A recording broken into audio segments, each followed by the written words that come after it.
go. Mr. Ed here. Today is October 9th, 2021. Right here in the office, my office here in Woodworks today. And I see, I'm not really good with all this YouTube stuff on chatting and all this stuff, but I see that there's already some people already been chatting away. Julian, Hiya Sweets, and I think another one was Michael too. So I guess we're just gonna go ahead and hang out until I start getting people commenting and talk about what y'all want to talk about. I know. For me. Uh, oh, good morning, Stephanie. good, good to see you on there. Hey, and I know you miss my mom like I do. So thanks for all the stuff you've done for her in the past. And that's Risto. Hey, Risto. And from Florida. What part of Florida are you from, Risto? There's Michael. I'm certainly not the best, but I certainly have fun doing what I do. And you guys doing all the stuff you do for me, it's just makes it worth it. Hey, Julian. Good to have you following along with me. And you watch a lot of my videos, I know. Brock Stanley. Hello from Southwest Wyoming. Is it cold out there yet, Brock? Is it? It's got to be getting cold out there. This morning it was probably in the low 60s here. Tara, hello. Oh, from Canada. All right. I like that northern part. What part of Canada, Tara? I'd like to see Canada one day. And actually, I'd like to do the transcontinental train all the way across Nova Scotia to British Columbia. I'd really like it. My mom talked about doing that, and I want to do that. Let's see. It'll be snowing on Tuesday. Wow, Brock, that's terrible. That's terrible. Hey, Mike, good to have you following along, and for all the videos that you watch. Dune Blazer 85. Mr. Ed, that's me. So, well, come on, questions. Y'all got questions for me today? Because I've got stuff to talk. Hiya, Sweets. And so you guys are in Australia, I assume, because that's what I was reading your comments. And then we got Eleno, Brazil. Mr. Ed from Upper Michigan. That's Tobias. Dune, you started just watching last night? I've only been around for about 10 years. Well, I don't think it's like 450 videos or something. Yeah, I've been doing this for a while. Hey, Amanda. Albert from Kentucky. All right. Glad to have you here, Albert. Thank you so much. From Hungary. All right. Budapest. Darren. Thanks so much, man. Golly. You really must be. It must be late over there or early. I don't know which one it would be. Do I wrap up my hives in the winter? No, our winters are so mild here in Louisiana, Tara, that it's so our bees fly almost all year round. If we get 20 days of temperatures below 30 degrees down here, that's a lot. Hey, David, Mike Shaw, Randall Carter Hill honeybees. How many beehives have you been? How many years? I started our first beehive back in 1978. I wasn't a very good beekeeper back then. I'm really not much better now, but I certainly have had a lot more bees. So it's been a lot of years. It's 5 p.m., Darren. Golly. And Dune Blaze, you're from Maryland. Wow, Bill from sunny Arizona. Yeah, but y'all got those Africanized bees over there. My first year beekeeping, ready for winter. Yeah, winter stores are so important. I like to keep somewhere between 40, 60 pounds of honey on our boxes. And that's why I never pull honey off of either of my two bottom supers. And I run all deep supers for mine. How much nectar flow do you get? Well, we're starting our second nectar flow is really getting ready to start. That's why I started that thumbnail. Look, I went outside, right outside the shop right here, and I just pulled this off. And you can see the goldenrod It is just about ready to bust open. And take a seat, lady. And so that's really what one of my plans for today. After I eat lunch today, our yard up in Tallahassee, the St. Bernard yard, uh, they've got acres of goldenrod out there, and I'm adding honey supers to those boxes today. So hopefully we'll get some goldenrod honey from those bees. Hello from Hawaii. Oh, aloha from Hawaii. Finally caught you live. Tamalihi. I probably messed all that up. I'm sorry.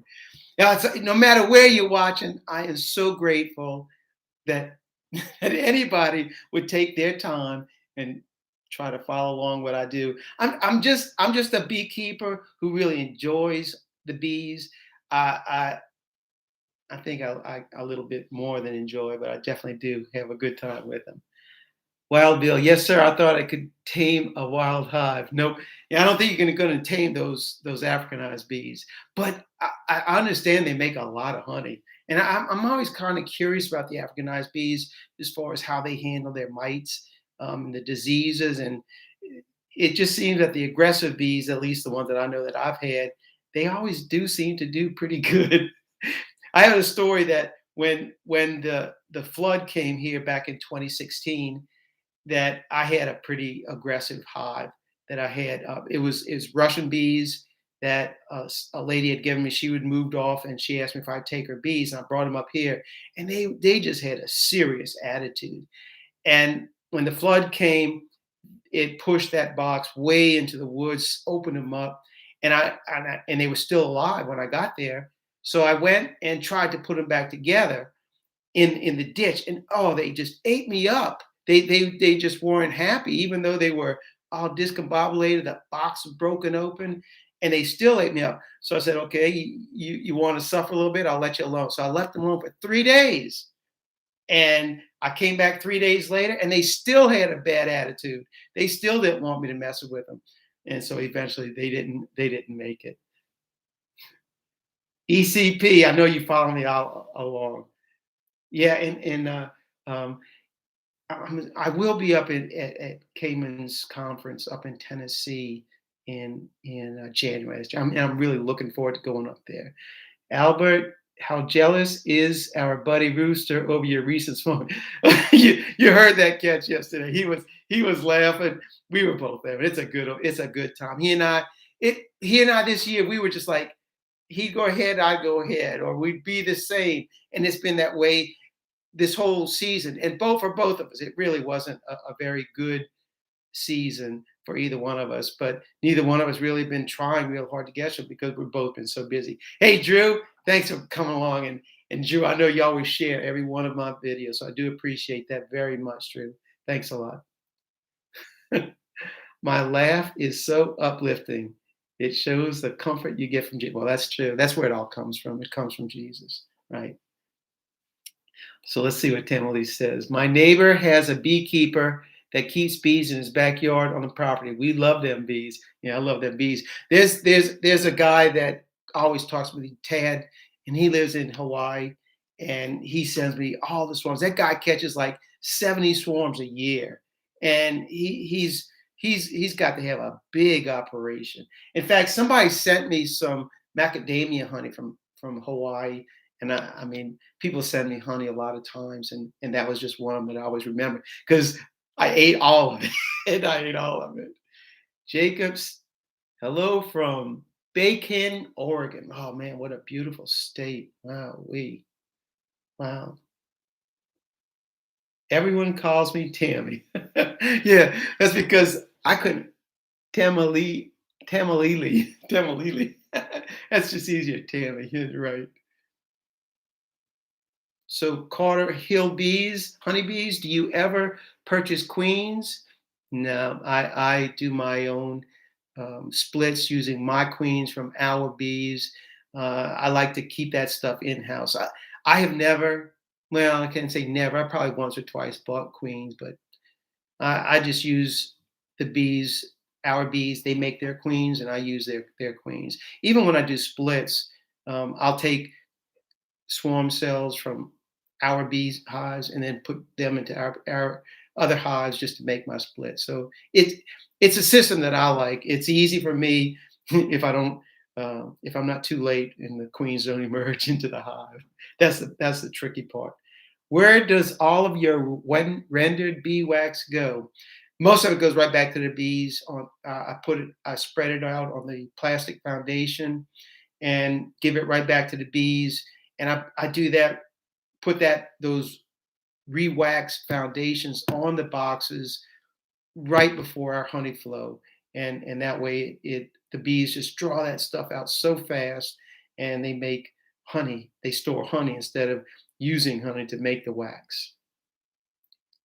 How can we send you honey? Oh, okay. So let's do this right now because I do that, and I love when people send me honey. So here it is, right here. That's it. There you go. It's in the screen.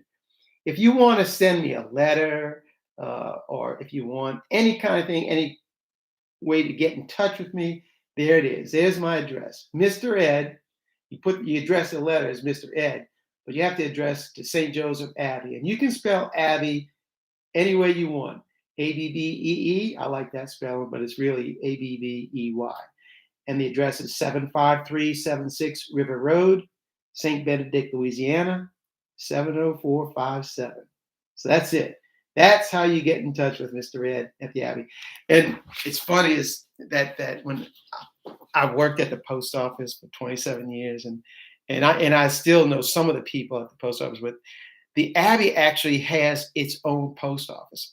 In fact, to my knowledge, every Abbey has their own post office because every Abbey has their own zip code.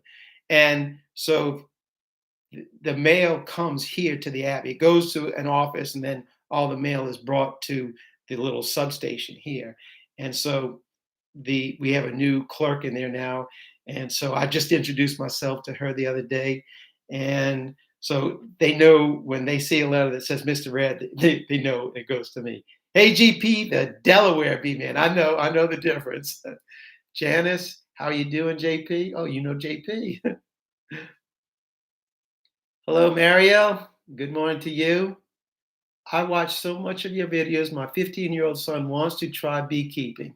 Well, I think he should, because I always say the world needs as many beekeepers as it can get, because the plight of the bee, with the decline of all the things that are against bees, that we need to support bees as much as we can, because it's been said that within 4 years, if there were no bees, well, we wouldn't have any people either, because there's nothing to pollinate the food. So yeah, I encourage your son to become a beekeeper. I encourage a lot of people to become beekeepers. Hey, Sally, I'm glad you got to finally. Well, at least I got to see that you're on there. Good to see you, Sally. When do you usually start seeing swarms in spring? Generally, it's right at the beginning of February. When last year it was like February the 13th, I caught my first swarm. The year before that, I think it was February 3rd.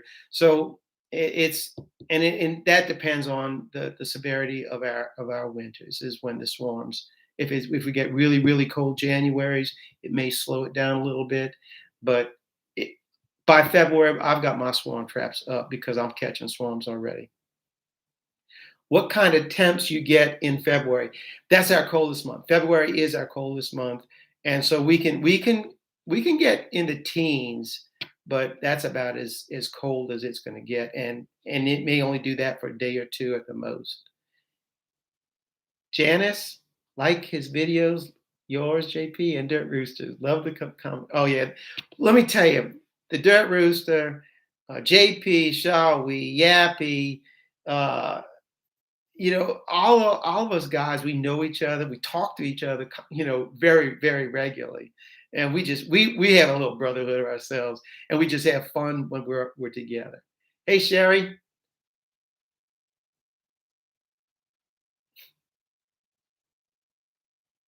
From Lakeside, California. Dirt Collar Farmers. Hey, how are y'all? Thanks for coming in. John, have you tried Manuka honey from New Zealand? Now, I've heard about Manuka honey. It's supposed to be like the most expensive kind of honey there is. Maybe one day I'll try some.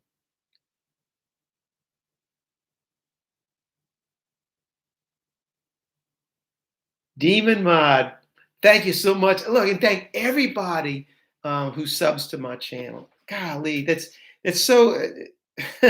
I'm like so humbled when I get these people to sub to my channel. In fact, I've actually been tracking my sub count every day because just to see, and it's like every day there's 30, 40, 50, 60 people will sub to the channel. And I'm just like, I'm just so honored that people would want to follow what I do and listen to what I do. And because I'm nobody special, and I know that, but still people want to follow along and see what we do. But I'm really happy to share my experiences, and I'm even more happy that people want to want to follow along. Randall, I haven't heard much about Shawi. Is he doing okay? Well, sorry, Randall. I haven't talked to Shawi since right after the storm, but I know he's doing okay, or otherwise he would have called me. There's a thumbs down. Must be the rooster. There's always thumbs down. There's always thumbs down. We don't worry. I don't worry about thumbs down. John, hello. Tobias, you wrangle subs like you do swarms. That's funny good. You are special, and that is why we fight. Oh, thank you, Casino Lady. Jesse Reynolds from Kentucky. Just let you know how you got me started in bees. I saw JP. Wow, 24 highs. Way to go, Jesse. Way to go. Yeah, Sally, I know you watch all the videos. I know you do. Hey, Mustafa.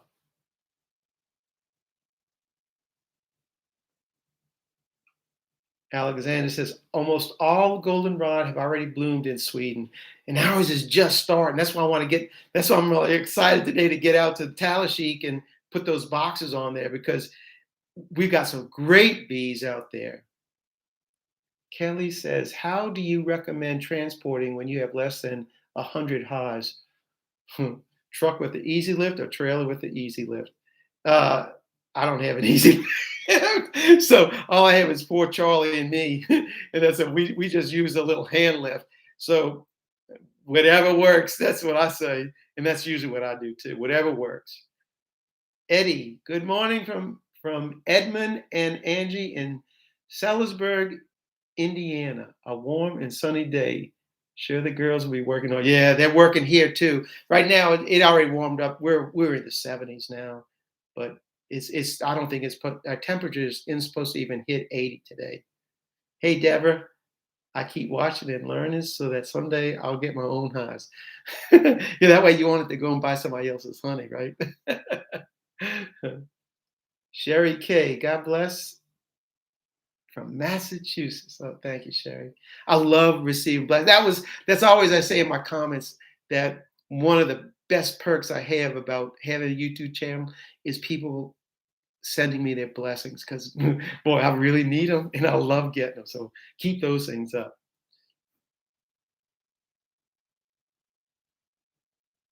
ECP, thanks for dropping in. Have a great day. Tara, hi, Mr. Ed. I'm a fairly new beekeeper in Canada. I wish I could catch swarms like you do in the South. I love watching what you do. I also love my accent. Hey, so I always recommend, watch Ian Stapler, his channel, and Scott Hendricks from, they're both great Canadian beekeepers and they know their stuff. The weather down here is just totally different than the weather up north. And so I don't have really much to offer on advice to keep bees or the cycle of them. It's all different. So you really need to know beekeeping from the area that you are living in, not 200 miles away. Hey, Jerome, how are you, brother? Good to have you follow along.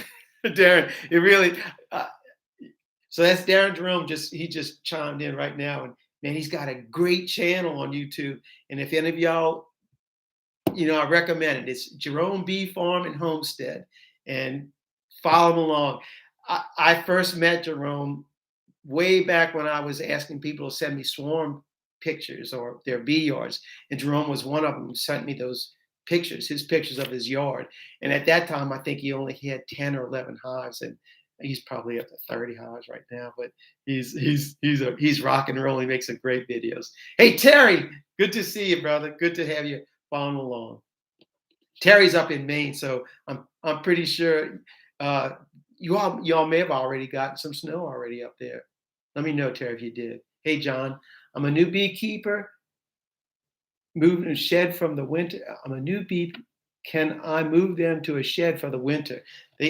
Depending on your climate. I mean, that's what some of those guys in Canada, they keep their bees in buildings. So I'm blessed. I don't have to keep bees in buildings. I don't have to wrap them. They just make it out, and they do fine. Our winters are just so mild here. Hey Milad. Good morning, Peter.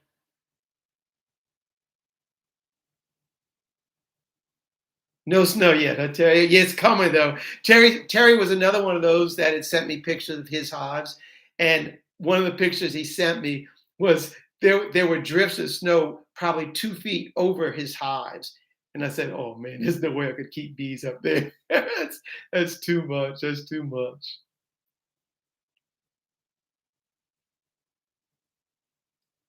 And Alexander says, "Northern Sweden, just let them stay out under the snow." That's what his recommendation is. Do I give tours of the bees at the Abbey? And if so, how often? May I have to plan? Yep. If you get in touch with me prior to your visit to New Orleans or the area around, because we're about 50 miles north of New Orleans, if you get in touch with me, I will make it happen, that you can visit our honey operation as well as a tour of the Abbey too. Because man, this place is just great. It's very picturesque. It's sitting on 1,200 acres. The campus itself is only about 60 acres, but they have the seminary college, which takes up half of that, and then all the monastery itself is the other, and then all the little cottage industries. Abbey honey is one of those. Hey John, thank you for your blessings, man. Thank you very much. Joseph. Our goldenrod been blooming over a month. We're into asters and smartweed in Tennessee. Yeah, we have the asters here too. They'll be coming up pretty soon. Let's see what's Darren say. Thanks, Jeff. Love watching you operate in the stainless palace. I hear some women put that whammy on. Oh no, won't put no whammy on. Good luck on your journey in the new home. Thanks. Yeah, well, Darren, your home, you built a monster home, so mine's just a little shed compared to yours. Art Walters. Hi, Mr. Ed. Don't do bees. Love watching you. God bless. I'm at church now. Well, if you're at church, you're supposed to be listening to the preacher, not listening to Mr. Red. But thanks for tuning in, Art. Thank you. Tobias, should I send a weak hive into winter? I say weak. To me, I don't like nursing bees. I don't feed our bees, so they really have to have their own stores. But I've got plenty of hives, and if you only have a few hives, I'd feed them. If I only had 3 or 4 or 5, 10 hives, I'd feed my bees and get them through. That's what I would do. But since we've got so many, they better do their job, or else they won't be there. Hey Chelsea, glad that you were able to catch me live. Fine. I know you've been missing me, but thanks for dropping in. I see you, Adam. No, how can you miss me? You watch every one of my videos, and even on the live. Oh, look who it is! Renewal of life. That's my sweetie pie right there. That's Mona, and she says, "Hey, handsome man." Hey, my sweetie, how are you? And Terry says he's been feeding his bees for 3 weeks now.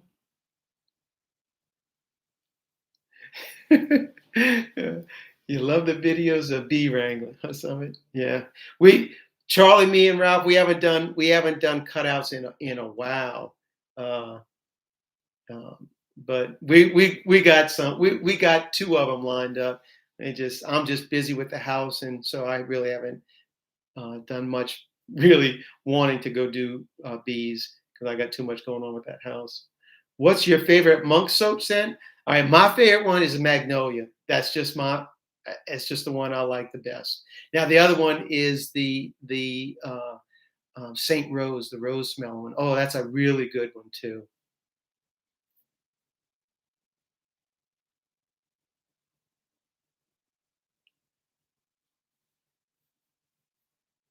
Melissa, do you ever sell your bees?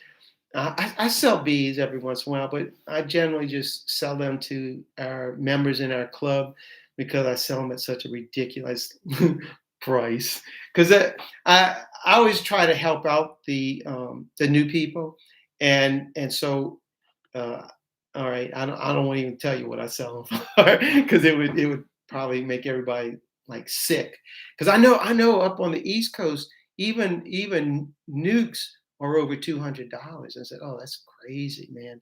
I think nukes down here are selling for like about 160, 170. So bees are expensive, and that's one of the reasons why. And I'm so cheap. That's one of the reasons why I set traps and do splits because there's no way I just it just doesn't sit well with me to spend money. But not everybody is in the situation that I am. Where we can easily get swarms, go catch them, or do removals to get our bees.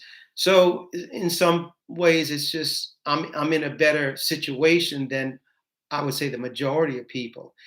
Here in my area of Southeast Louisiana, it's almost like we're in like a bubble as far as the abundance of food, the habitat, just everything is conducive for bees, and we're very blessed with that. And so I'm just lucky to be in this area and to be able to capitalize on that. Rambling with the brooms, Scott. Good to have you follow along, Scott. We have tons of bees show up here in late summer. They come to the hummingbird feeders. Yeah, they come into the hummingbird feeders because there's nothing out there. So that's why they're on the feeders. If there was flowers blooming, they'd be on that. But they're just looking for food, and those feeders. That's a lot of the problems here in Louisiana too. Is that people say, "Man, the bees are just swarming all over my hummingbird feeders in August," and they will. Samantha says you and Dirt Rooster should do a live together. We're already talking about it. It's our schedules. They're just it's very difficult for either one of us to really make plans to do stuff together, and it's quite often it's just by chance that we can do it. But it's in the works. We're trying. We really are. Morning, Mr. Ed, and good morning, DCM 727. From Naples, beekeeping and traveling vlogs. Wow. Good morning, Naples. Wow. Wait. Dennis from Brazil. Thank you, Dennis. Thank you for what. We actually have two monks here that are from Brazil, and so we have brother Leo and brother Myra. Both of them are native Brazilians. I spent 240 on a nuke and got a split off them. Well, that's good. That's still $240. He has been looking to get into beekeeping for a long time. Should he feed the bees all winter? If I paid $240, I'd be feeding my bees. You don't toot no wood. Melissa, this week coming, I am making pollen feeders for me and some friends. The ones made of PVC pipe. I'm excited about it. I I've got a video on showing how I made the pollen feeders for the using the PVC pipes and the downspouts for the entrances and a cap. Those things keep pollen really, really dry for a long time. So you'd have to look back several years on mine, but I show video on making those pollen feeders. I don't remember the name. It's probably something about making pollen feeders. Love to watch it, man. Thank you, brother. So yeah, the pollen feeders. Now I have a big one I bought from Man Lake. It's like about 8 foot tall. No, it's not 8 foot, about 3 foot tall. Holds about 50 pounds of pollen, and I'll set that out. I'll usually set that out right around the end of November, and bees will start feeding on that thing, and they'll feed on it until they probably about the end of January, and they'll stop feeding. And then whenever they need pollen, they'll just come get it. And so I keep it. I usually keep it on the back porch of the honey house all year round. I ran out of it, and I haven't put it out there, so they're probably mad at me. But I'll be getting back out there. So Dennis says there's Africanized bees in Brazil. Yeah, I know. That's where they came from. They brought them over there, and then they moved all the way up to North America. Hey, Don, thoughts on the flow hive? I think for some people, it's the right choice. For me, it's not the right choice. I like to extract my honey. Regardless of whether you get a flow hive or not, you still have to get the bees. You have to build up the bee population so that they can bring the honey up into that honey box. So you still have to keep bees, but you just don't have to buy all the equipment. And I just soon have the equipment and do it that way. So it's a good thing for some people, but man, they're very, very expensive. That's to me is the big drawback. They're probably over $600 for one of those hives. From the Ukraine, Alex from the Ukraine. Can I feed Arizona pollen to my bees in Missouri? I don't think the bees care where the pollen comes from. If they're going to eat it, if they like what they see, I guess they're going to eat it. I would try it if you have it. David, enjoy Jerome Bee Farms channel. Yep. Darren's got a great channel, and he's a great guy too. Y'all are going to like Darren. He's a good guy. I tried feeding the bees last year and got in trouble with the kids. They couldn't get in the house for the bees. They would drain a quart in 20 minutes. Wow. Don't feed them so close to the house. That would be my say. And I don't recommend feeding bees hives individually. I like the open air feeding method. And when I do it, I put it on the back porch, not near other hives, because it just encourages robbing. So you got to be really careful when you feed your bees.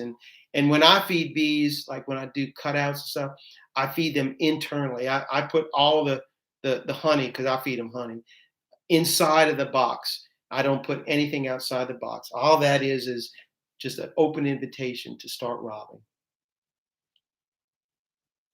Tamar, hi from Lima, Ohio. Hey, Tamar.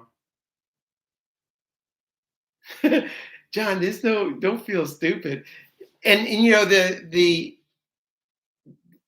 all, you should ask questions.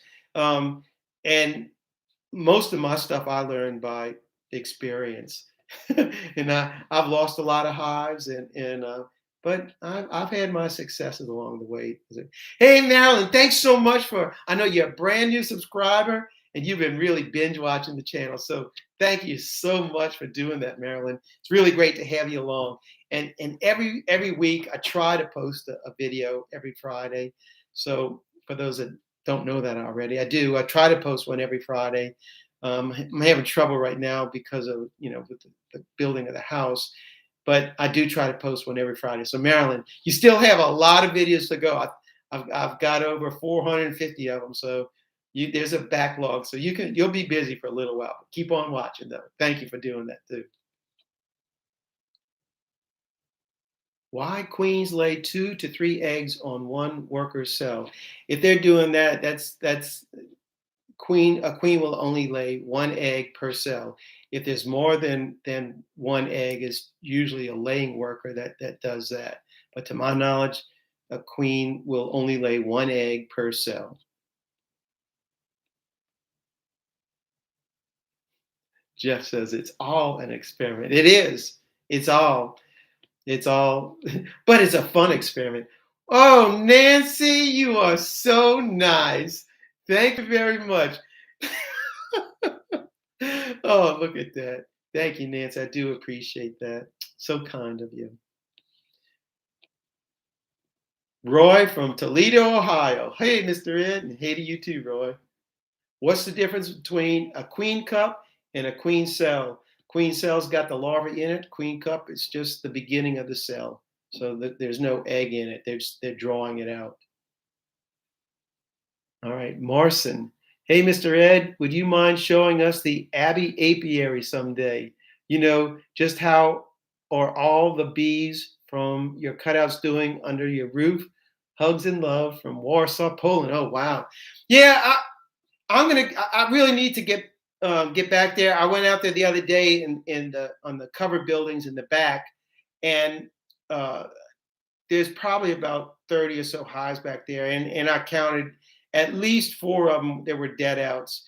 So I've got to get out there. Charlie, when he and I get back together, he and I we're going to be going around and pulling out our dead outs. But at the same time, right at the end of this month, after our goldenrod blooms finish, we're going to go ahead and pull in all of our honey supers. Any hive that has 3 boxes on them, we're going to be dropping them dead. Don, oh man, thank you, brother. Thanks so much. Golly, you guys are too generous.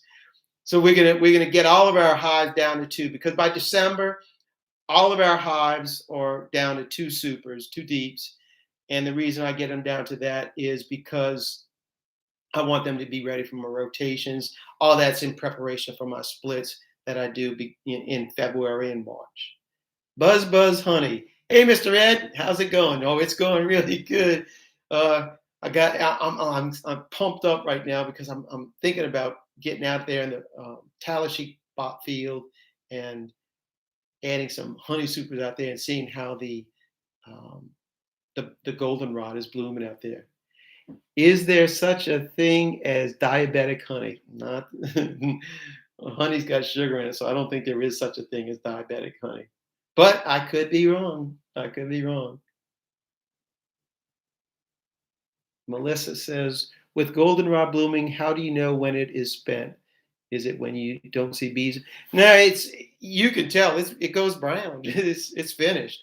There's no more blooms on it. So for us, it's usually at the end of October for us. So that's that's why I'll wait until the end of October, beginning of November, and then I'll go pull it. Because a lot of people don't like the goldenrod taste, but personally I do. And I especially like it. Any box right now that's out there, the 3rd box, it's going to become a blend of the tallow, privet, and goldenrod. And those I find a very particularly good tasting honey. It's a little bit heavier than the spring honey, but man, it's still got a great taste. Pure goldenrod, it's got a good smell to it. It's pretty strong. But I found that when I process it, when I take it out of the frames, if I let it air out for a few days inside the honey house, that a great portion of that smell will come out of there and make it a lot less mild. Oh, Christina lady, you're so generous. Thank you so much. Oh, golly. Do you have, or would you consider making a video with a focus on tips for beginners? I really have been contemplating that, Don, because I'm actually thinking about even before people contemplate to become beekeepers, to give them a little bit better idea of what they can really expect. Because there's a lot of fear, a lot of trepidation about becoming a beekeeper, because there's so much knowledge, there's so much information out there, and how do you pick and choose? And it's tough. It really is hard, especially for people that aren't familiar with it. Guys like me who've been doing this thing for 30 plus years, I don't even think about it. And that's part of my problem about in my videos, that I really should be more do more explaining as to what I'm doing, because I just take for granted that everybody knows what I do, and I know that's not the case. So I really think the idea of starting from the beginning what you even should be considering when you're becoming a beekeeper. So yeah, that's going to be coming down. So stay tuned for that. Hey, T-Bag, I'm glad you're here. Even though you're not late, it's never late. Just show up. That's good. Sam from France. Hey, Sam. I'm waiting for Eileen from France, from Paris. I haven't seen her show up yet. She's a very dedicated watcher. It's really great seeing you being happy with a special someone in building a house. I thought you were ready to become a monk. I actually had for years contemplated that. So the fact of where you want to go in your life, they call that discernment in the monastery, and so I discerned. I was almost set on becoming a monk, and in the end, that's not what I want to do. I want to be with a woman. So I think God has put me together with Moon. In fact, I know He has.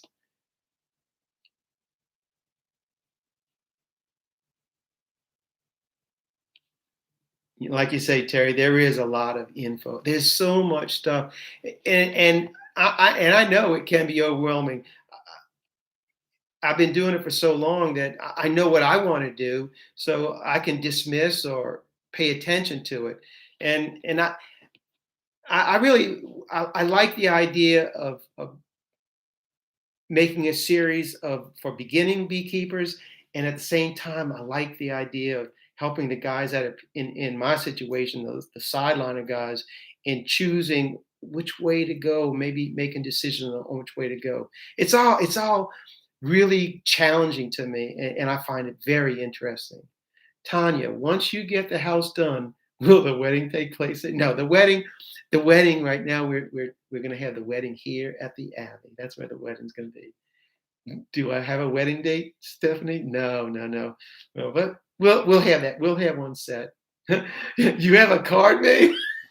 I'm not surprised. I'm not surprised at all, Stephanie.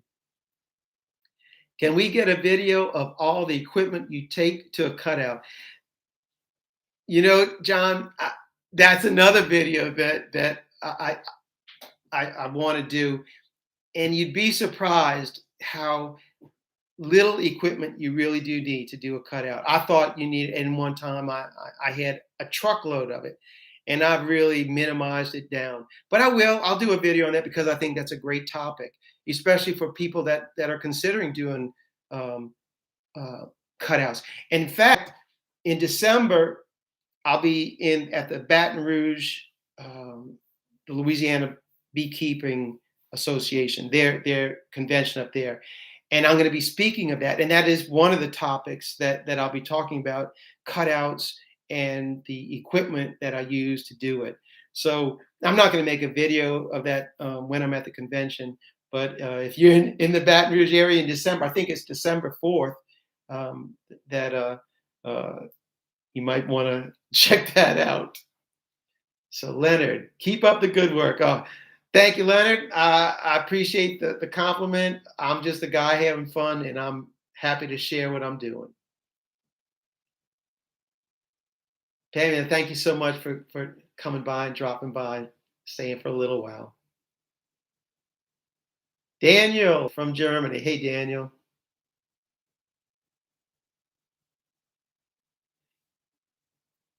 John asks, is pollen just for raising bees, or does bees eat pollen all winter long?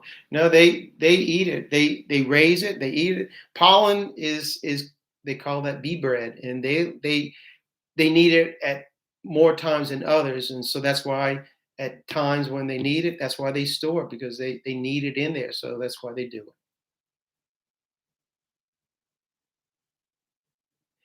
Melissa says, with being so into bees, I notice I am also into the flowers in the area. Now you start noticing flowers all around you. That is one of the benefits of becoming a beekeeper, because it expands your awareness. You, as a beekeeper, as you want to know what the bees are doing, what they're feeding on, what they're bringing into their hives, and so we start to notice what is blooming in our area and the time of the year that is blooming. And you can almost set your calendar by what is supposed to be blooming at what time of the year, and then you can look at your bees and see what your bees are doing. For us here in Louisiana, starting in January, we have red maple blooming. The red maple and willow start in January, and the bees are starting bringing in the pollen at that time. So being a beekeeper definitely helps you become more aware of the surroundings, the trees, the things that bloom in your area. It's a perk. It's one of the benefits. Leonard asks, "How long do I keep my queen in the clip?" When I do a cutout, it's minimal 24 hours. If it's an old queen, 24 hours, that's minimal. Sometimes I'll even, if it's a swarm, a new one, 3 days, I'll leave them in there. It really depends on the situation. Each situation is different. So, and you learn that as you go. Otherwise, when you turn her loose, there goes your bees. Yeah, you want to keep her in there to lock the bees in there and get the hive bees oriented on that comb. Judd says, "I don't have bees, but I like to feed them similar to honey. Should I feed pollen?" Feed them what you want. If you want to feed them pollen, they're not going to eat pollen all the time.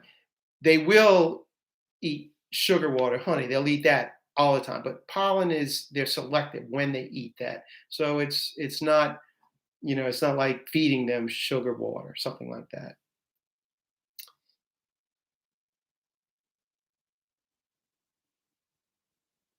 Albert says, "I got a first year hive started out with a nuke, 1,500 bees in late June, going to date with 60 to 70 pounds of stores, 4 racks." Wow. Boy, that's great, Albert. 70,000 bees. So where'd you get your nuke from? I mean, to start out with 1,500 and up to 70,000, that's one heck of a queen. I can tell you that. That's great.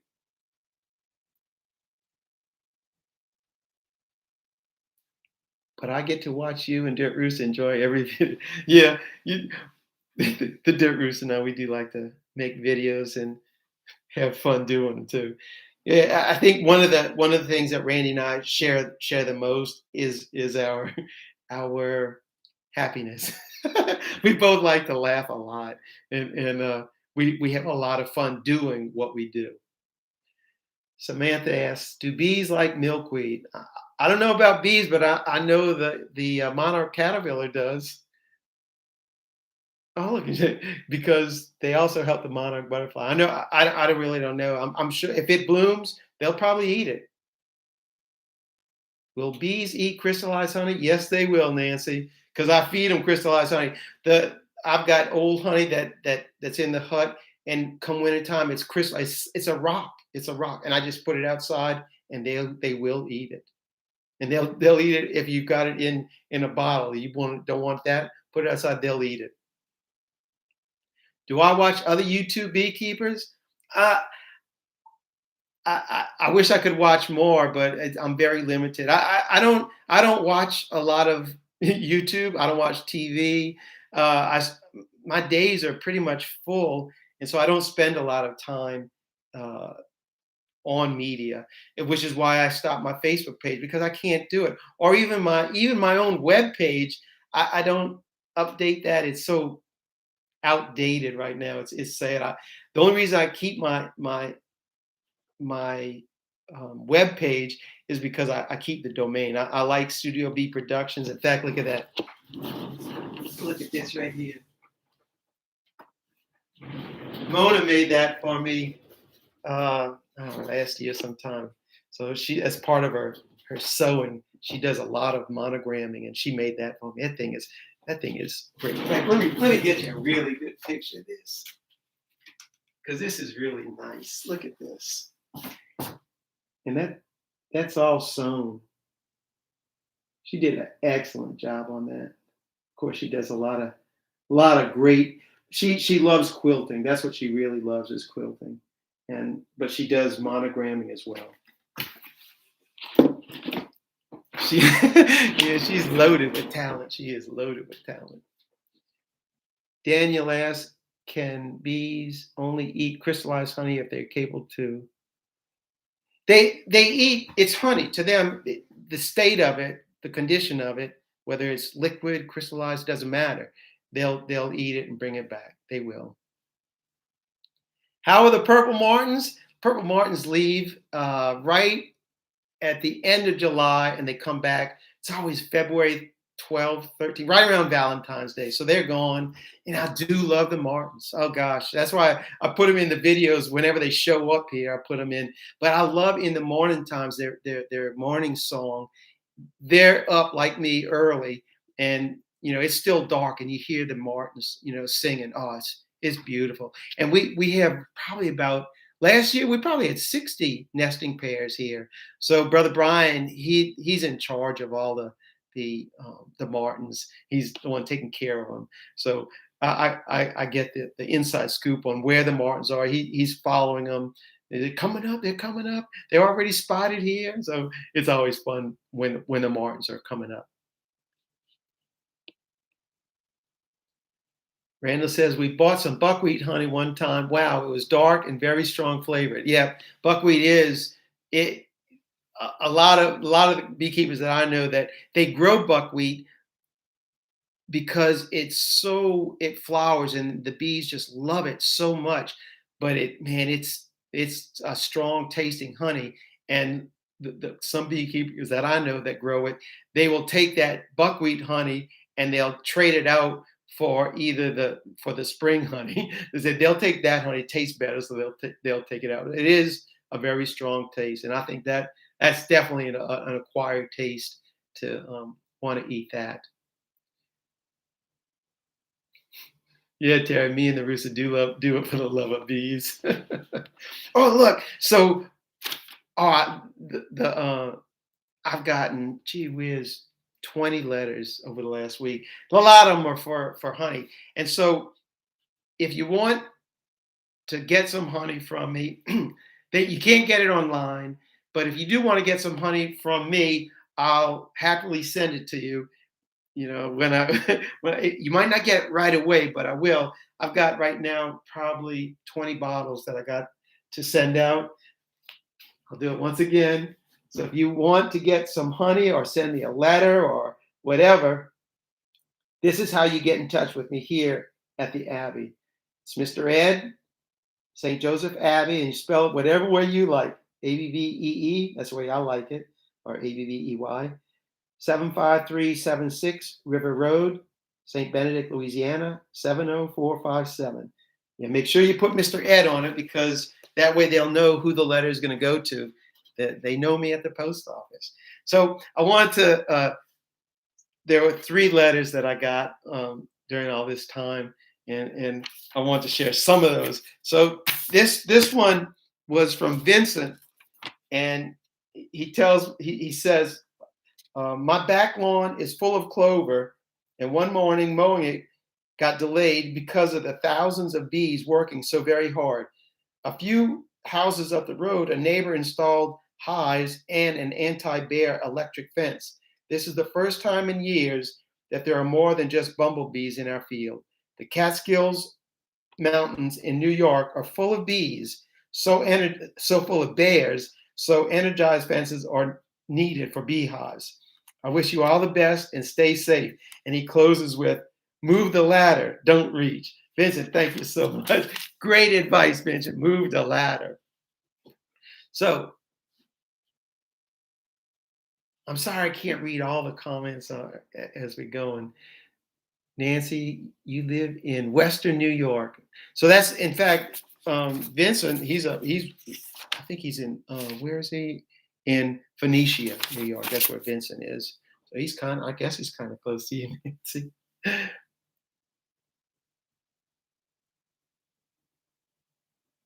I love when loquat blooms. I've never had loquat. I know what loquat is, but I've never tasted any loquat honey.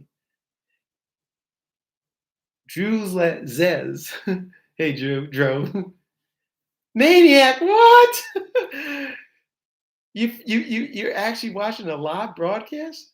Who won the competition? Well, the competition isn't won yet. So if you would have seen the video yesterday, you would know it's still I'm only leading by one, but it goes all the way till December. So I've got a little lead on it, but not much.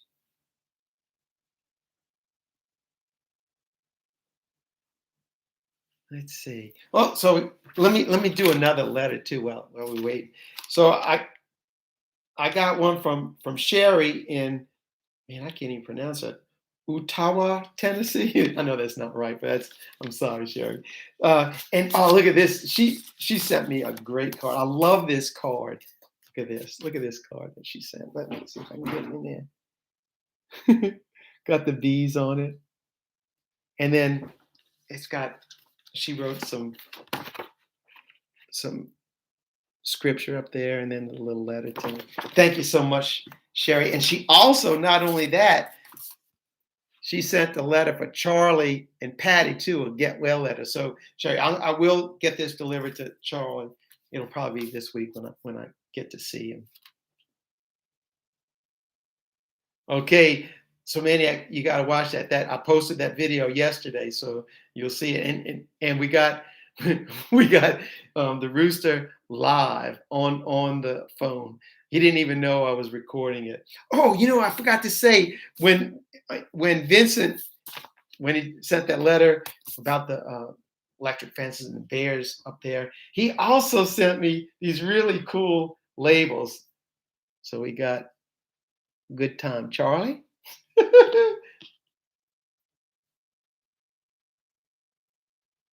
Wreck-It Ralph. And boom, Mr. Ed. Yeah, the three amigos right there. And he also sent me a bunch of stamps too, so I can mail out some honey if I wanted to. Thanks so much for that, Vincent. Thank you very much. Candy says Daniel, in the winter in Louisiana isn't as harsh as in Germany. So Candy, I suppose you live in Louisiana as well. Charlie and Patty both had COVID. Charlie's doing really well. Patty's still a little bit weak. The Master Tory. Just a quick question. Why you always smile? I'm a happy guy. That's the only reason why. And now with Moan, I'm even a happier guy.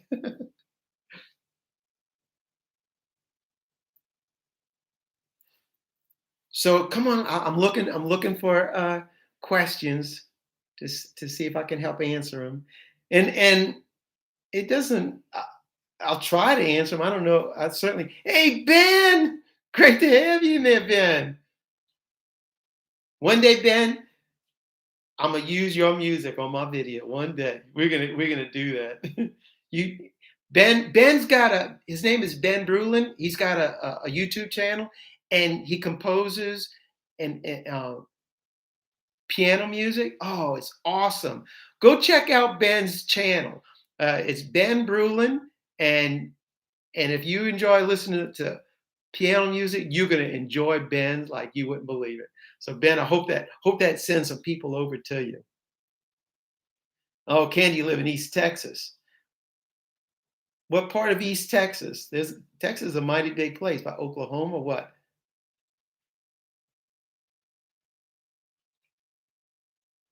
Dee Marie, I've watched your channel for years. Thank you so much.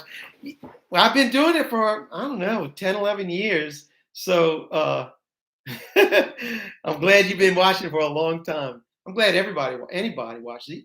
And like I said earlier, man, there's people sub to my channel every day, and it's like, wow, that's just like awesome. I do appreciate it.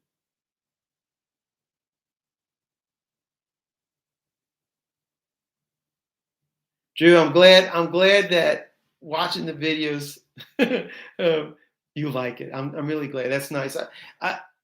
There's a lot of people comment on my channel that they say that they're not even beekeepers, but they like watching the channel, and they learn to appreciate bees uh, by watching channel. And I think that to me is like the biggest compliment any beekeeper could get, is that people see by what you do the goodness of it and the benefit for others.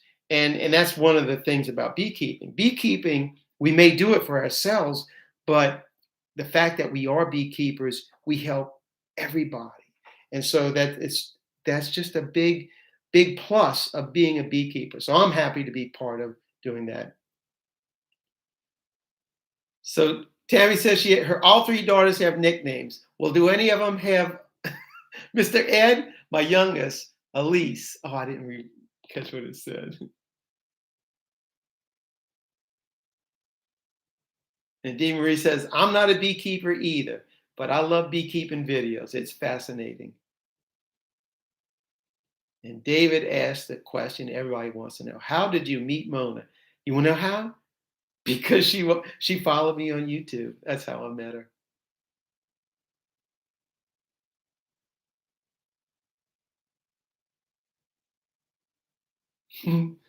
Yeah. So Roberto says, "Thank you, Jesus," and that's I can't help myself when I catch that queen. I just gotta give thanks for the blessing. And I never intended it to be anything other than, it's a personal thing, but then it's gotten to be much more. And I've had a lot of a lot of beekeepers tell me now that whenever they see their queen or they catch a queen when they do cutouts, they say thank you, Jesus. So that's a great thing. I think it's a great thing that we proclaim God's name. It's God's son's name. That, it for me, it's like the biggest part of my life, and everything comes from that aspect of it. So yeah, that's a great thing. Thank you, Jesus. Do you plan on keeping bees at home as well? Oh yeah, there's right now there's 3 hives, and we'll probably get that yard up to 10 or 12 hives. Because now that I'll be staying at that house in Abita, I'm gonna want to have more hives around there. So yeah, there'll be more bees over there. Terry, I can't believe you're still hanging on watching the thing. You got things to do today, son. You need to get to work. Are all the monks at St. Joseph from Louisiana? No, no. Like I said earlier, they're from all over the world. There's about 30 monks here at the Abbey, and there's some of them that are from Louisiana, but they come from different states, and like I said earlier, we have 2 of them are from Brazil. David says, I give thanks, Jesus, when I get a great parking place. That's a good time to do it too. It drives my son nuts because it happens all the time. Yeah, well, maybe he'll start saying it too, David. So that's a good thing. That's a great thing that parents should teach their children.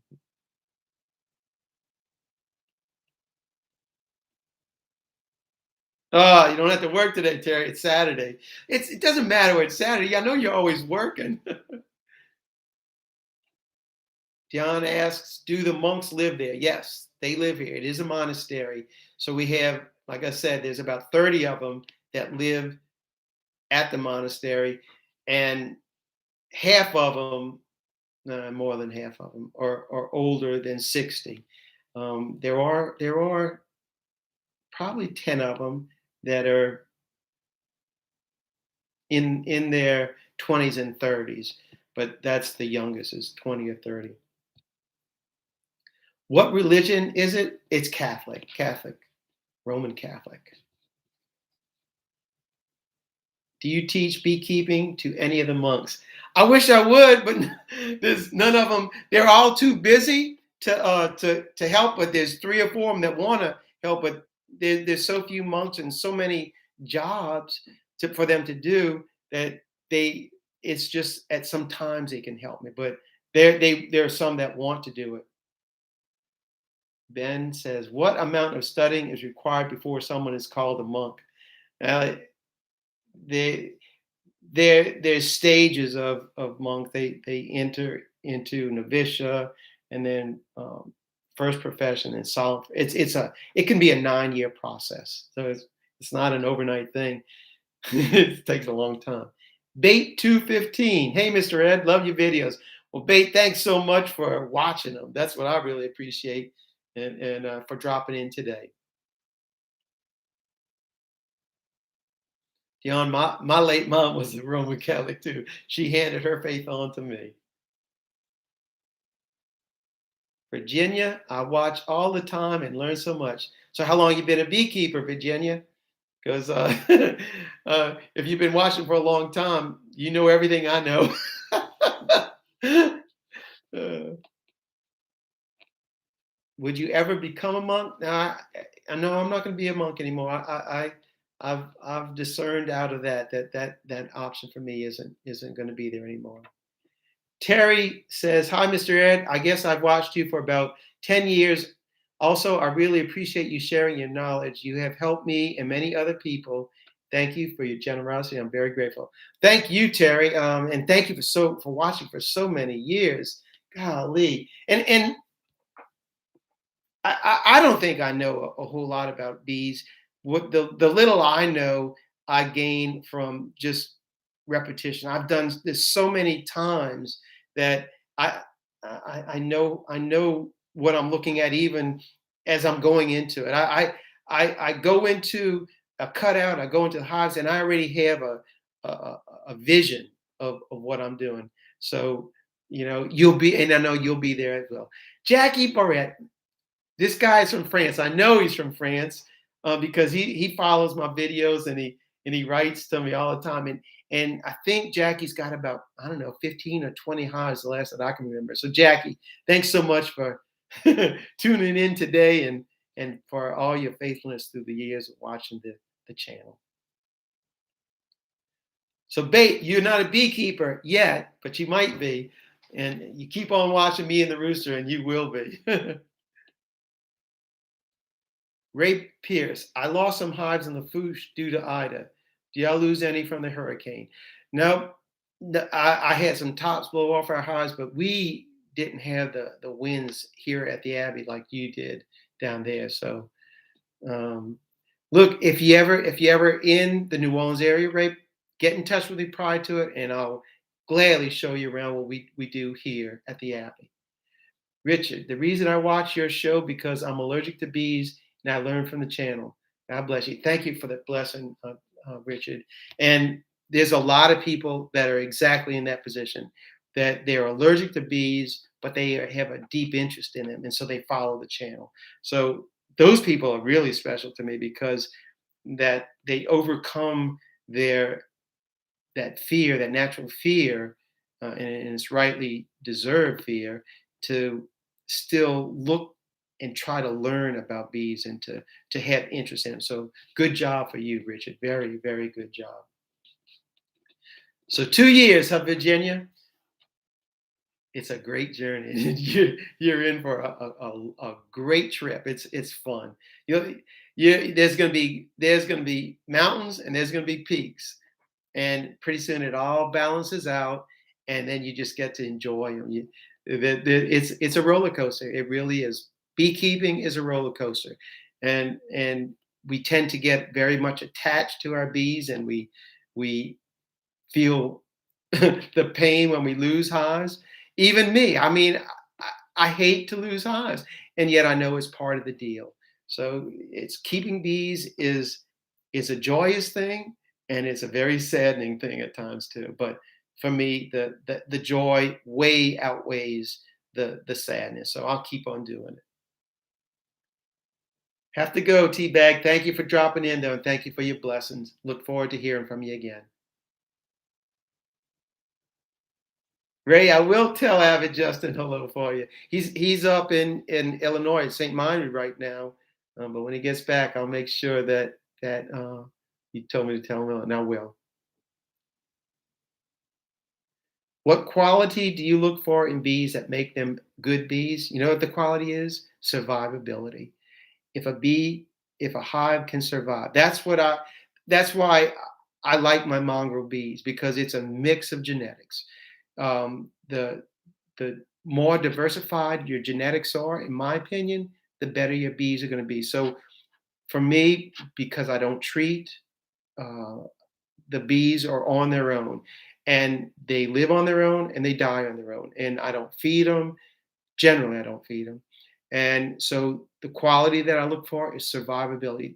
You get bees that can make it through lean times, good times, and they can survive. That's the line of bees that I want to propagate. And that's what I do here is they they'll get you'll get good genetics eventually. So but I keep bringing in new genetics here. I'm always introducing new genetics. Do you still see the rocket scientists? I got a call from Steve the other day. In fact, when I go see Mona, and in fact I'm going to see Mona on Thursday, Friday, Saturday, and Sunday, and I pass on the interstate only about it's not even 10 miles from Steve's house. So I've stopped by and talked to him before. So Steve's about 3 hours from me now, but yeah, we still stay in touch. Yeah, and Ben says, and non-aggression. Yeah, I don't like aggression, but our bees aren't aggressive. They do survive though, and it's amazing. I'm really embarrassed to show you the condition of the yards right now because the grass, the blackberry bush, they're overgrown. It's terrible. But I will show them. Because I'm going to go back there and do a video on that, so you'll see the condition of our hives. We got tough bees in here, and the ones in the back they are a little bit aggressive because they're back there with no contact, and that's good with me because we get a lot of honey from them bees back there. Dion says, "Do you open the hives when it is below freezing?" No, I do not. You don't want to break the propolis, the seal on those hives. I I can check my hives. I use my FLIR camera. You can go use that and you aim it at the hive and you'll find where the core of the bees are. There'll be a heat. There's no reason to go in there and look. If I need to find out the weight of the hives, I just rock the box a little bit to find out if there's stores in there. But again, if they don't have stores, they're in trouble because I'm not going to be feeding them. So they better have stores in there. So I don't open the hives in the winter. So Jackie, my Google Translate isn't on, so I can't read what you said. Marty, sorry I didn't get to read what you said before it scrolled up. Honey production, amount of brood, and non-aggression, and how they stay on the comb while working on them is what we would be breeding for here in Germany. Yeah, all that's good stuff. It's good stuff. You definitely want when I say survivability, in that you're gonna it encompasses all that stuff. A good laying queen, a queen that can produce eggs, and generally our queens get requeened every year, whether by me or they supersede her. I find it very interesting that I'll open up the hive in March, and it's a great brood pattern full, and there's a superseding cell. So I leave everything alone because I know that bees know more than me. And now sometimes I'll steal those frames and move them over and let them make another one. But it's just things that I do, and that those are decisions that I make as I'm going down the line. And since I'm going down the line working all these hives, I'm not like most beekeepers where you're working only 10, 12 hives and you can be very selective in what you do. Me, I make a decision and I go with that, and I live with the consequences of it. Generally, I do pretty good, so I'm happy with the outcome of how that works. Do you have a laugh when Randy removes a wasp nest? I can't stand laughing when. So I don't know if y'all are aware of it, but um, Randy and Yappy got together with the Hornet King, and they did 2 hornet removals up in Yappy's part of the woods in Alabama. And so they'll be posting videos on that real soon. So Dion, you're going to get some laughs, I'm sure, from that. Because I asked Randy about it, and he said, yeah, he took a bunch of hits. So you'll be laughing on that. What about Varroa in Louisiana? We have mites. We have mites, but I don't do anything to treat for the mites. The bees need to take care of themselves.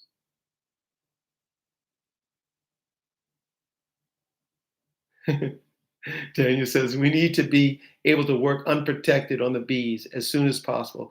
I'm still going to wear my bee suit. I don't like getting stung. Pop, are some people more susceptible of getting stung? I don't know. Maybe so. Maybe. I don't know. Uh, I know I'm susceptible. I get stung all the time. Oh, Blanchard, Blanchard Bees. Hello. Great to have you here today. I know you watch a lot of my videos. I know that. So, babe, whenever you're in the in the New Orleans area and you want to go on a removal, let me know, and me and Charlie get you suited up, and we'll take you along. Marie, greetings from Hammond, Indiana. Thanks for dropping by, Marie. Thank you. What time is it? 11:15. All right, so 11:30. We're gonna have to cut this thing off because I got to go do those boxes. Yeah, Smith. I don't fool with my bees. I really don't. And you'll see the condition of my yards that I don't fool with them. I let them alone. All right, Melissa. The offer to you too. If you're in the New Orleans area, I don't mind taking people. Besides, I could use the help. Charlie just likes the videotape. He doesn't like to do all the hard work. Wade says, yes, my daughter, my youngest one, cannot walk close to the hive. They will get her if she does. I know they don't like her. Yeah, I think that may be true, Wade. I think like horses or animals, they sense people that have fear. Um, so so Melissa, you're in South Mississippi. Well, that's where the dirt rooster is. He's in Gulfport. So bait offers on the table. Just whenever you're ready. Well, Marie, even if you can't keep bees, you can always watch on YouTube. That's what I tell people that that's one of the reasons people do this, so that others that don't keep bees, they still can participate in that great activity. Tammy, it's 6:15 in the morning, and what you get up mighty early, girl.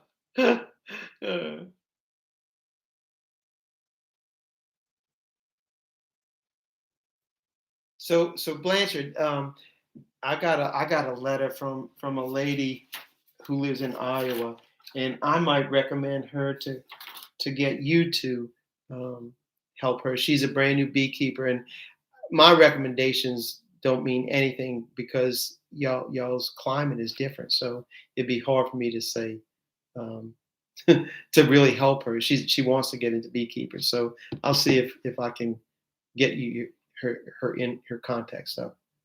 Do I know anyone in Michigan that does your line of work? No, I don't. I don't. L22T. Thank you for all your knowledge and help. Well, you're very welcome, L2. And thank you for joining me today and for watching. Wow, Jim, golly, thank you. Thank you very much. Gosh, you guys are so generous.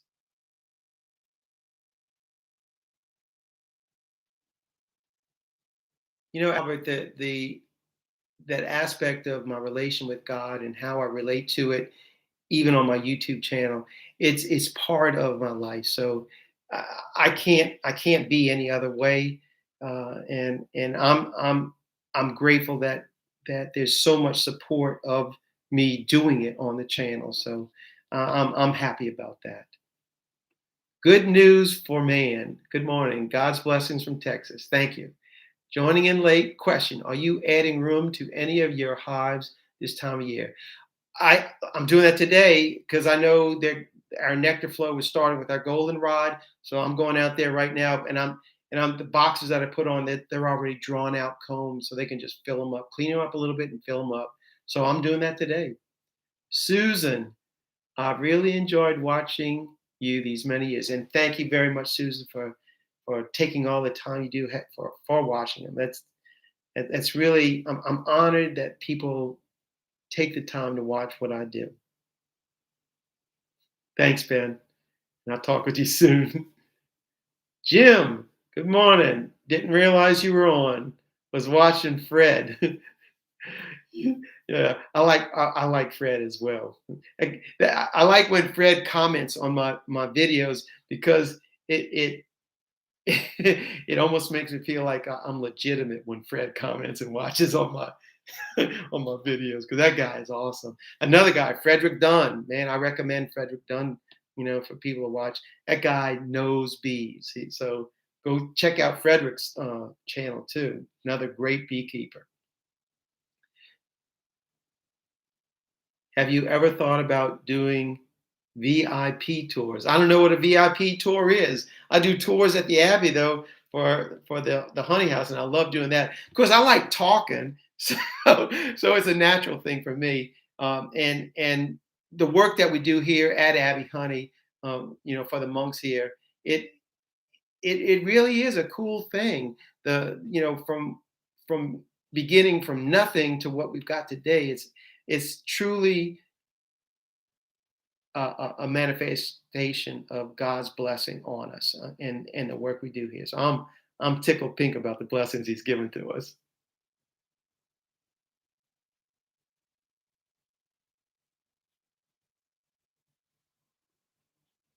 Well, we'll see about that, Blanchard, because I am gonna call her and see, because she really does want to get bees, and she hasn't started, and she wants to know about it. So I know you'd be a good person to help.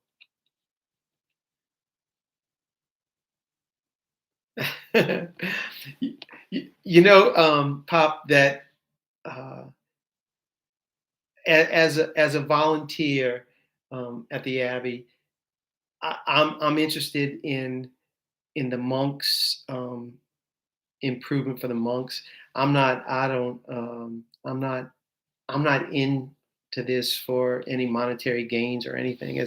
I'm in for it because I honor God by my works. So that's my pay. I do want the monks to reap the benefits of my work, and so I try to do it that way, and I don't try to hustle. That would require a lot of work on my part, and I'm just not interested in that. I do enough already, so I'm good. Apar, have watched your videos for years, and you like Frederick Dunn as well. Yeah. Well, thank you so much for all the time you've given watching my videos. It amazes me how many people have been following my channel for so long. Debbie, we've been enjoying your honey every day in our tea. Oh, good. I'm glad you like it. When you run out, let me know. Send you more. I thought that's what you meant, Pop. Um, uh, and that's what I would do. And I do that when they ask. Anytime they ask me to do something, I'm all on board for it.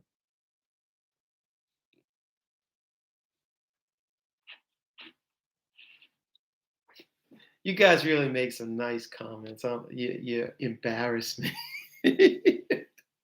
I think I had one more. No, did I?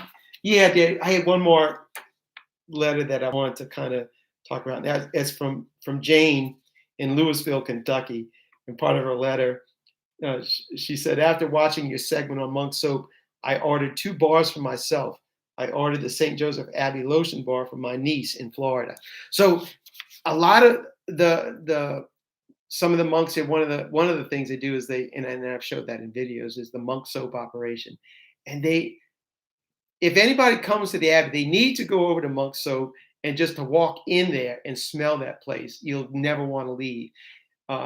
It just smells so wonderful. It's kind of like when I walk into the Abbey Honey building, you smell honey because I store honey in there and wax, and so it's you smell that. Everybody should be able to smell that. So Jane also says, here in Kentucky, we know nothing about beekeeping and don't have plans to start any hives in our twilight years. We love learning about new things and enjoy your informative shows. We like to see how you process the honey, that kind of stuff. So Jane, thank you so much for your letter and your kind words. Thank you very much. And I love getting these letters. And if you want to write a letter to me or uh, request some honey, because that's the only way that you're going to get it, is you got to contact me. It's not for free, but I'll send you some honey. And I'll do it again. Here you go. This is how you contact me at the Abbey. You address the letter as Mr. Ed at St. Joseph Abbey, and you spell it whichever way you want. And the address is 75376 River Road, St. Benedict, Louisiana, 70457. Yeah, send me your letters. I love reading letters. Heck, who doesn't like getting mail? In fact, one of my mom's most favorite thing was going to the mailbox and getting her mail every day. And she didn't care that it was from politicians and everybody asking for money. She just wanted to go get mail. And some days she'd get 80 or 90 pieces of mail. She'd come in with a stack of mail like that. And I know Stephanie, one of the viewers that was watching earlier, I don't know if she's still here, she used to send Mom a card every week. Stephanie would send Mom a card, and Stephanie would make the cards as well. And Mom, those were one of Mom's most cherished things. She had a stack of them, like that high, of cards that Stephanie had sent her over the years. And it all started when my sister said, "Look, everybody send my mom a birthday card. I think it was for like her 93rd birthday." And she was getting cards. So then I did that too. I said, "Send a card to my mom." And one year she got like over 200 cards. She was like I think that was for her 95th birthday or 94th birthday. She got like 200 cards. That was a lot. In fact, Mom's on the back wall too, right there. when she did that video on when I got the plaque from YouTube for 100,000 subscribers, and Mom did the unboxing of it. Yeah, Mom did get more cards than me. How much would I need to send to cover the cost? So let's see. The cost of the honey, it's $10 for a bottle, for one bottle, and $9 for shipping. So I can get 2 bottles of honey into one box. So you can get 2 bottles of honey that would be $20 and $9 for shipping. So it's $10 per bottle, and you can get 1 or 2, and the shipping cost for 2 bottles or 1 bottle is $9. So that's what it costs. Oh, you're still there, Stephanie? You got a lot of work to do, woman. I know. You got all that stuff to do.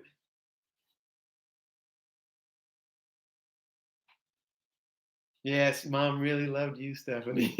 She really did. She looked so forward to getting your cards. She really did. And in fact, I still have the cards because I didn't even want to get rid of them. They're too nice. Alisa says, "I'm seriously considering beekeeping as a result of subscribing and watching your channel. I highly recommend it, Alisa. Do it. Thank you for the information you give." You live in Kenya, so it's a different part of the world, different way of keeping bees, different type of bees. So find a beekeeper in your area and learn from them. But yes, I highly recommend you do it. The world needs as many beekeepers as we can get. Hello, Vicky from Upper Michigan. So Vicky, I just was asked a little while ago, do I know any beekeepers in Michigan? Are you a beekeeper? Because somebody asked that question. Hi, Dina. It's afternoon already for me. But good morning to you. And thank you. I am going to have a great day because it's after this, it'll be lunchtime, and then I get to go work bees. And I haven't worked bees in weeks. And I get to go check on those hives out in Tallahassee. And I'm really looking forward to doing that work this morning. No, I'm not, but there are some in Marquette. So, Vicky, you're not a beekeeper, but you still watch my channel. Thank you very much. What was my inspiration to keep bees? Fascinated by them. I just they are just incredible creatures. And I remember I was in my early 20s when I first started the interest in them. And when I moved to North Shore in '78, I bought my first bees, and I've been keeping bees since 1978. Oh, you're doing your work while you're watching. Good for you. See, I can't do that. I couldn't do two tasks at the same time. I have a hard time breathing and talking here, doing that stuff.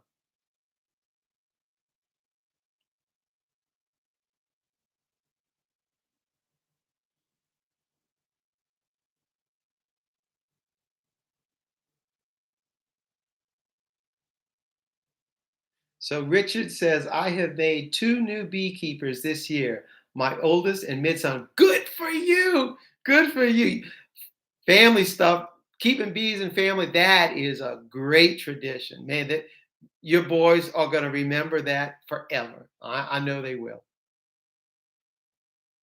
They're going to make beekeepers of their children.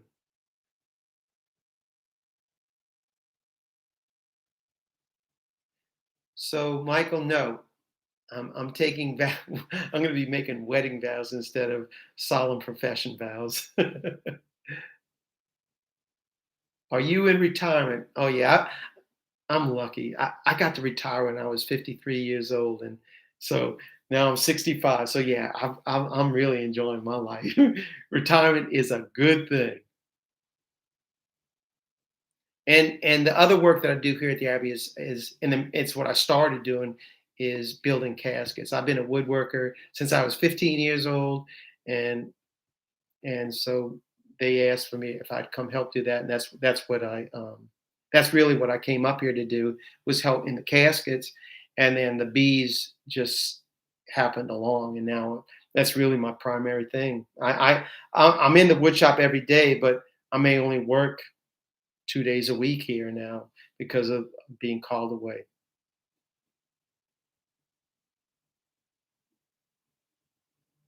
Next month, 65. Hey, Nancy, guess what? I just went on Medicaid. You get all my cars, all that stuff. So Mr. Ed is officially old now. It's great. It is wonderful. Let's see, it's 11:30. So we're gonna have to end this thing in 5 more minutes. So we're gonna have to wrap it up. Do a video on building caskets. Well, they we've been talking about doing a video on caskets for years now, and our process of building them has changed so much over the last 11 years, and we've really gone modern using CNCs, vacuums, and it would be a very good video to do. And now it's in the plan, so stay tuned, and it will.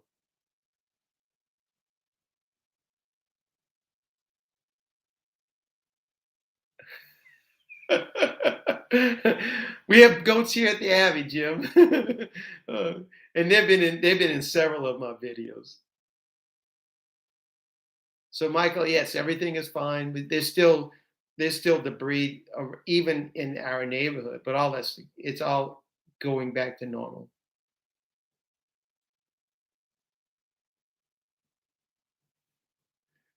If you like caskets, then I have to send you I don't know what that is, or a skep. Oh, I'll look that up, Daniel. The idea of skeps, that's like the original way of keeping bees, but and they're interesting, but I still like to harvest honey. So, but I'll check that out. I will check that out. Well, well, well, Savannah 505. Where have you been? So Dan. I've been knowing Dan for years, and he says, "You still got any? Yes, I still have that honey, and we're actually going to be doing a honey session using your honeys with the monks. We got that thing scheduled already, so that we can do that. So you're gonna. Too bad you won't be here for that. So are you ever gonna make it your way down here? I'm waiting for that. Great to hear from you, Dan. Really is. No, like I said, we still got it, it. It's on my shelf right here. All those bottles of honey, they're still on the shelf. Well, there's a lot of it missing, but it's all on the shelf. You can't beat retirement. Everybody should be retired, right? Wade? Everybody should get to experience that pleasure, huh, Wade?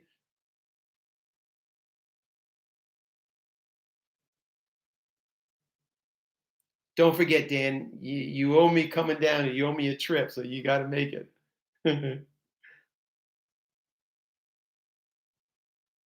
So why are there so many bees? Because Louisiana is just a great place for bees. Temperature, habitat, and food. All those make great reasons why we have so many bees here.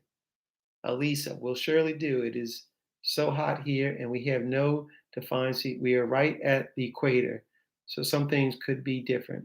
It's 11 a.m. here. It's almost 8 p.m. here. There, it's almost 8 p.m. Different world. I actually lived in the Canal Zone for 4 years. Ah, best place I ever lived. That it was that temperature 75, 80 degrees all year round. Didn't even need air conditioning. We didn't have it. We lived in the Canal Zone on one of the military bases there. Great place. I love that. I retired life, huh, Nancy? All thumbs up for that. Do I know a great place for a shrimp po' boy? You darn tootin' I know a good place. I know several good places. Karen in the Valley. I'm not a beekeeper. I'm a non-beekeeper who watches all your videos. When I was a kid, I rescued honeybees from the pool on my fingertips. Good for you, Karen, and keep on watching. And thanks for doing for doing all that. Well, guys, it's 11:35, and I really do have to take out. Yeah, the lunch is on me, Dan. Lunch is on me. So thanks so much for spending all your morning with me. But I really do have to I have to get going. So thanks for watching. Keep on watching. God bless, Mr. Red. I'm out of here until the next video.